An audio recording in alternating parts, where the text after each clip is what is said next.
heard spiritual teachers tell you that you need to dissolve your ego, that your ego is a really terrible thing. Well, I don't think your ego is a bad thing, she says, as a true egotist would. And the reason being is because whilst all these spiritual people are not developing their ego, not allowing their ego to come out into the world, we're letting the crazies and the psychopaths and all of those people run amok. All of the egotists are running the world, whilst all of the spiritual people are letting it happen because they're trying very hard not to have an ego. And there's a reason for that, because we're very, very frightened of becoming a... And what I mean is power over, like egotistical power is power over. I'm better than everyone, I'm better. Yes, I'm brilliant, I am absolutely brilliant and I'm better than everyone else. And all of those people who don't want to be all kind of like look at those egotistical, and we look at them and go, oh, yeah, I don't want to be that kind of person, so I'll just be very meek and mild and let them get on with what they're getting on with whilst they ruin the bloody planet. So there's a big difference between power over and power to, which is empowering people. Huge difference.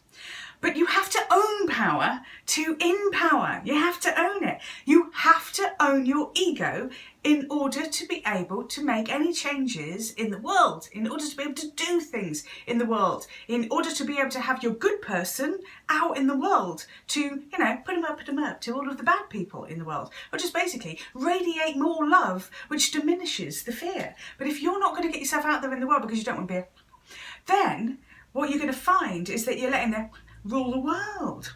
So here's the thing.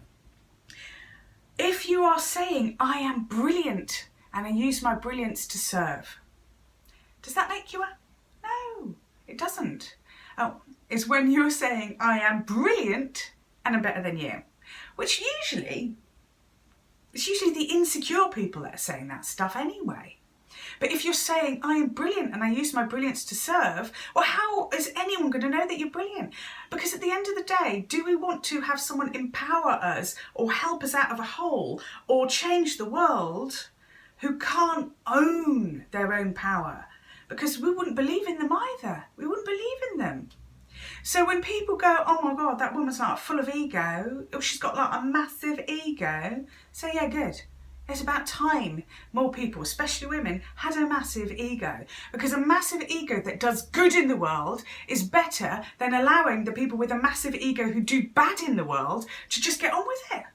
So if you've got a massive ego and you're doing great in the world, well, that's brilliant. Because believe me, when they say it takes balls, you know, takes guts, takes massive mammary glands, it takes something to actually stand up for what is true and what is right. It does take something to be able to do that.